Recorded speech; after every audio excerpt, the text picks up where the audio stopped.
Ya, kembali lagi ya bersama saya di tanggal berapa sekarang? Tanggal 11 bulan Mei tahun 2026. Ini mungkin video kedua yang bakal saya upload ke YouTube. Lanjutin pembahasan setelah baca buku Sirah Nabawiyah.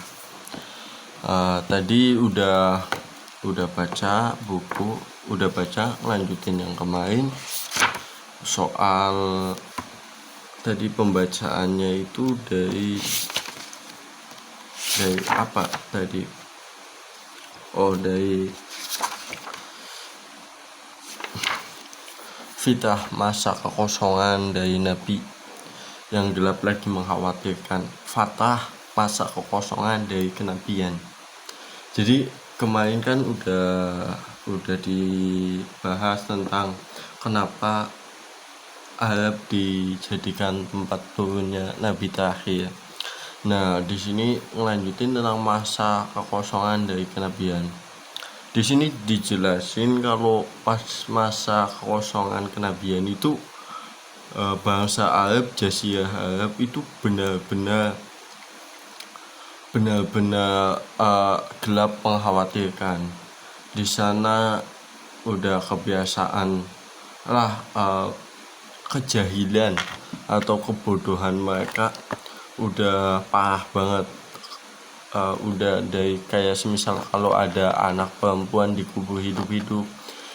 Jadi semisal di satu keluarga itu punya anak 5. Itu anak 5 itu ada perempuannya, semisal perempuannya 3, kan 5, perempuannya 3, itu biasanya yang lahir terakhir itu bakalan dikubur hidup-hidup anak perempuannya. Ada juga yang kadang-kadang bersumpah kayak semisal kalau nanti lahir anak perempuan bakal dikubur gitu. Itu terus perempuan di sana kedudukannya itu nggak ada sama sekali. Mereka itu bisa diperjualbelikan. Mereka itu benar-benar seperti barang. Jadi semisal suaminya berhutang, istrinya itu bisa dijual untuk membayar hutangnya kayak gitu. Terus kalau semisal kayak diterangin kalau pas masa haid, menstruasi, perempuan itu nggak boleh keluar rumah dan lain-lain. Terus ada pesta arak, pesta mabuk-mabukan, terus menyembah berhala dan lain-lain gitu. Itu masa gelap yang mengkhawatirkan. Nah, terus di sini juga kebutuhan terhadap kehadiran seorang nabi yang diutus Allah itu sangat dibutuhkan karena di situ udah emang benar-benar menyimpang dari ajaran agama, ajaran ketauhidan yang diajarkan oleh Nabi Ibrahim, Nabi Ismail kayak gitu. Jadi kan dulunya di Mekah itu udah, sebelumnya di Jazirah Arab, bukan di Mekah, di Jazirah Arab itu udah ada beberapa nabi sebelum Nabi Muhammad yang mengajarkan ketauhidan ke Allah. Nah, yang paling terkenal yaitu Nabi Ibrahim sama Nabi Ismail. Nah, Nabi Ibrahim itu aslinya di Jazirah, sebelumnya di kota apa tadi dijelasin. Nah, Nabi Ibrahim itu pergilah ke Jazirah Arab, dan di sana perginya itu bareng Hajar, dan di situ lahirlah Ismail. Nah, sedangkan Ismail itu dari kecil sampai meninggal, masa remaja dan lain-lain itu di Mekah, di Jazirah Arab. Nah, itu mengajarkan ketauhidan, dan akhirnya setelah Nabi Ismail terjadinya kekosongan kenabian. Dan di situ ajaran ketauhidannya menyimpang. Nah, karena penyimpangan itu sangat-sangat dibutuhkan, akhirnya sangat dibutuhkan terhadap kehadiran Nabi. Nah itu. Terus selanjutnya itu Jazirah Arab sebelum kebangkitan Nabi Muhammad. Nah di sini dijelasin bahwasanya Jazirah Arab itu batas-batasnya itu banyak. Ada ya semenanjung. Jazirah itu nama lainnya untuk semenanjung, bahasa Arabnya untuk semenanjung. Semenanjung itu kan daratan yang menjorok ke laut. Daratan yang menjorok ke laut. Jadi daratan itu dikelilingi oleh lautan gitu. Nah di sini batas-batas Jazirah Arab itu ada batas-batasnya. Ahli Islam membagi Jazirah Arab dalam wilayah batas-batasnya dulu.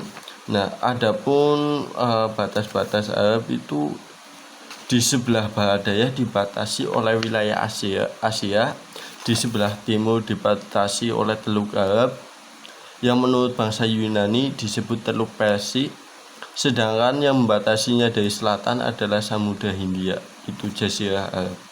Nah, adapun batas sebelah barat adalah Laut Merah sebagaimana disebut dalam peta-peta modern yang dikenal sebagai Teluk Arab. Dan peta-peta Yunani dan dalam peta-peta Yunani dan Latin dikenal sebagai Laut Kalzum dalam kitab-kitab Arab kuno. Sedangkan batasnya dari utara adalah garis imajiner yang memanjang dalam istilah sarjana Arab dari Teluk Akabah hingga muara sungai Teluk Arab. Jadi gambaran dasarnya kan semenanjung kayak gini. Nah ini dikelilingi lautan. Nah batas utaranya di sini itu garis imajiner. Terus para ahli Islam juga membagi Jazirah Arab dalam lima wilayah. Wilayah pertama itu Hijaz, wilayah yang memanjang dari Ailah atau Aqabah sampai ke Yaman. Dinamai Hijaz menurut mereka karena merupakan rangkaian perbukitan yang memisahkan Tihamah, tanah yang menurun di sepanjang pantai Laut Merah, dengan Najd. Nah, yang kedua pembagiannya itu Tihamah. Tihamah itu tanah yang menurun di sepanjang pantai Laut Merah. Terus yang ketiga itu Yaman, keempat itu Najd, yaitu yakni daratan tinggi yang memanjang dari gunung Hejaz dan berjalan ke arah timur sampai gurun Bahrain. Najd adalah daratan yang tinggi luas, banyak gurun dan perbukitannya.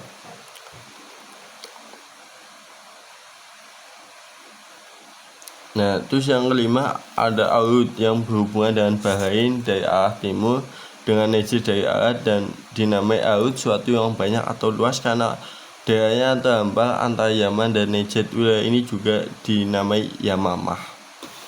Nah, kan udah di Jazirah Arab itu dijelasin batas-batasnya, pembagiannya, terus ciri-ciri Jazirah Arab dan penduduknya. Nah, kebanyakan bangsa Arab itu kan di sini dijelasin kalau bangsa Arab, Jazirah Arab itu suku-suku nomaden, suku-suku yang berpindah-pindah.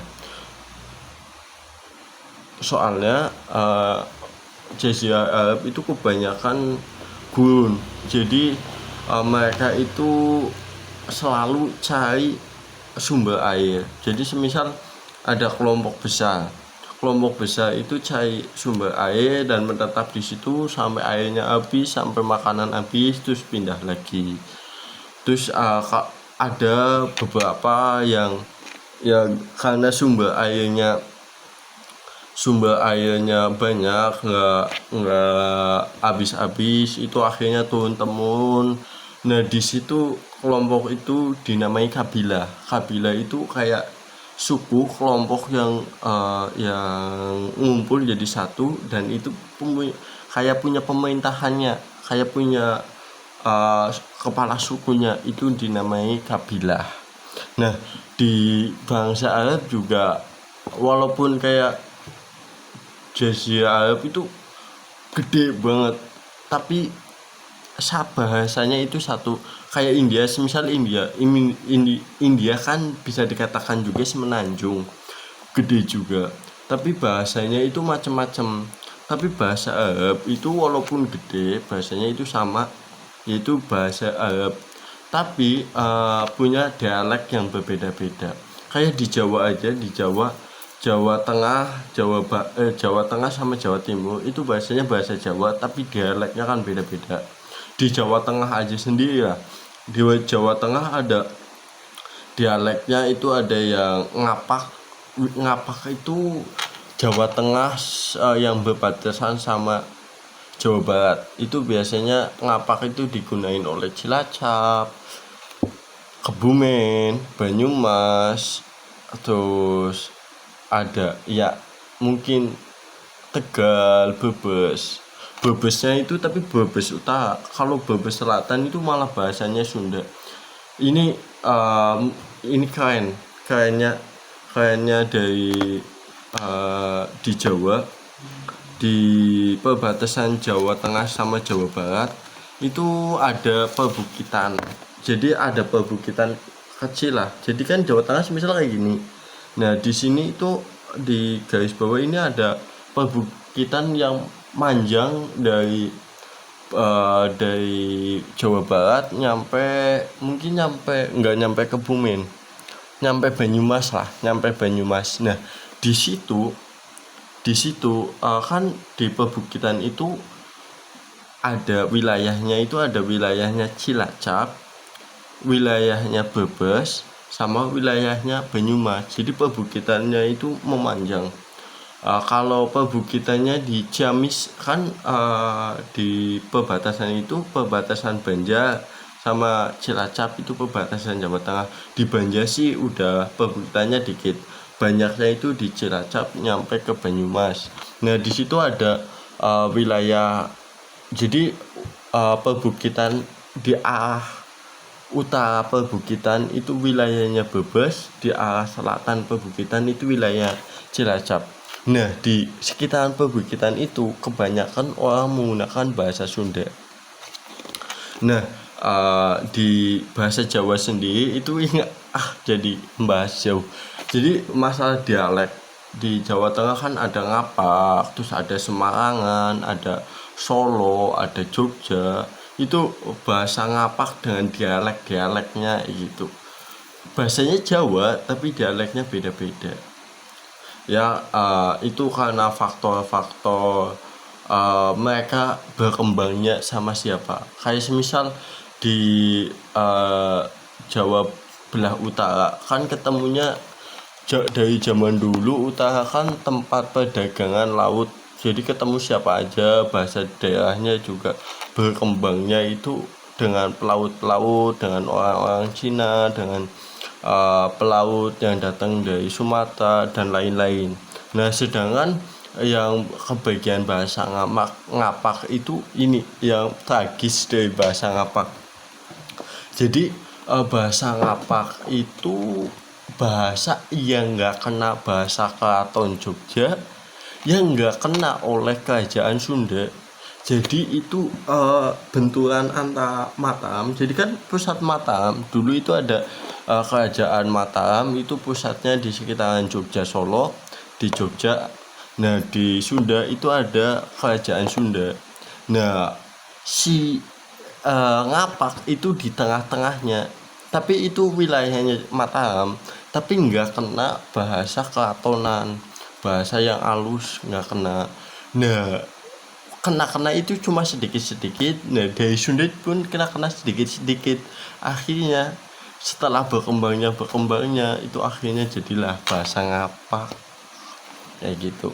Nah di Jazirah Arab pun sama. Di Jazirah Arab pun kayak bahasanya itu bahasa Arab tapi dialeknya beda-beda. Kayak yang biasa ketemu sama orang-orang Syam, ya bahasanya dialeknya itu beda kayak gitu. Lanjut.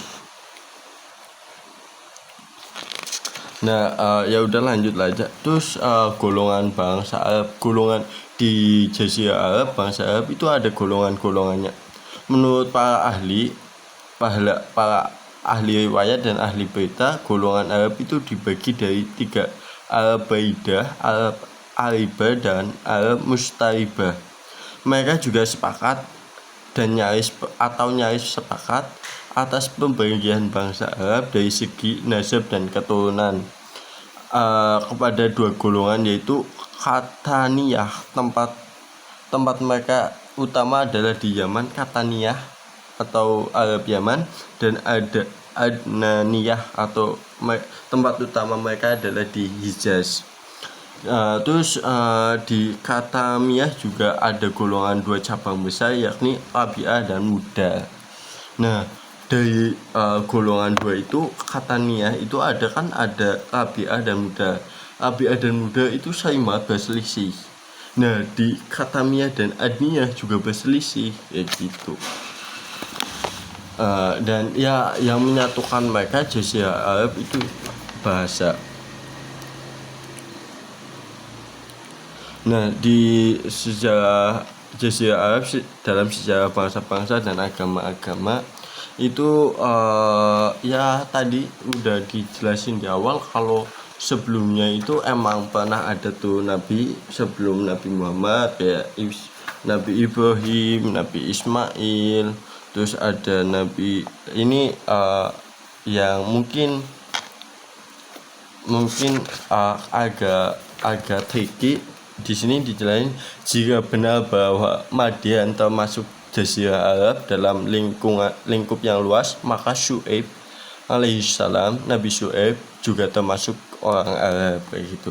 Nabi Hud, sebelum Syu'aib itu ada Nabi Hud, emang dia dari Arab. Terus Nabi Salih untuk kaum Samud itu di Jazirah Arab. Terus Nabi Ismail, Nabi Syu'aib, kayak gitu. Terus Nabi Ismail kan emang dari kecil terus besar sampai meninggal itu emang dari Arab di Mekah, gitu. Terus selanjutnya itu masuk ke di Nabi Ismail kan dari kecil sampai besar itu di Arab. Terus akhirnya Nabi Ismail itu menikah itu keturunannya itu yang keturunan Nabi Ismail itu keturunan terhormat. Nah, keturunan tersebut akhirnya lahirlah suku Quraisy. Nah, suku Quraisy ini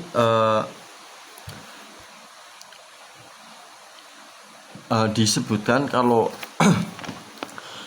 keturunan Nabi Ismail hingga lahirnya Adnan dari keluarga garis tersebut merupakan garis keturunan nasab Arab Adnaniyah, saling menyambung sehingga nasab bangsa Arab yang paling sahih, paling terjaga dan paling dinamis. Nah, Adnan ini keturunan Nabi Ismail yang namanya Adnan itu mempunyai banyak anak, dan yang paling terkenal itu adalah Maidat yang bernama dari Maidat mempunyai anak namanya Niza, lahirlah muda. Sedangkan anak cucu muda lahirlah Fihar bin Malik bin Nida bin Kinanah bin Huzaimah bin Mudika bin Ilyas bin Muda. Nah, anak-anak Fihir ini disebut Quraisy. Nama ini lebih populer dibanding nama lainnya sehingga suku ini dikenal sebagai suku Quraisy. Jadi suku Quraisy itu anak keturunannya Nabi Ismail yang nyambung dari Adnan, dari Maid dan terus dari Fihir. Nah, mulai dari Fihir ini mereka disebut suku Quraisy. Nah, terus anaknya lagi itu ada namanya Qusay bin Kilab. Nah, di antara anak cucu Fihir terdapat nama Qusay bin Kilab bin Murrah bin Ka'ab bin Lu'ay bin Halib bin Fihir. 1, 2, 3, 4, 5, 6. Di bawahnya Fihir, di bawahnya keturunannya Fihir itu ada 6 kali, itu ada namanya Qusay. Nah, Qusay ini udah jadi pejabat di Baitullah. Si Qusay ini menjamu orang-orang untuk masuk ke Baitullah. Qusay ini yang punya izin bagi mereka yang mau masuk ke Baitullah itu harus izin ke Qusay.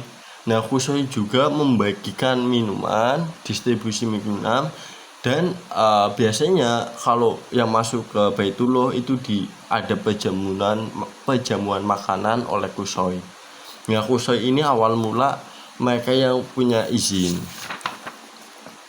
Terus dari keturunan Qusay itu ada namanya Bani Hashim atau anak keturunannya Hashim.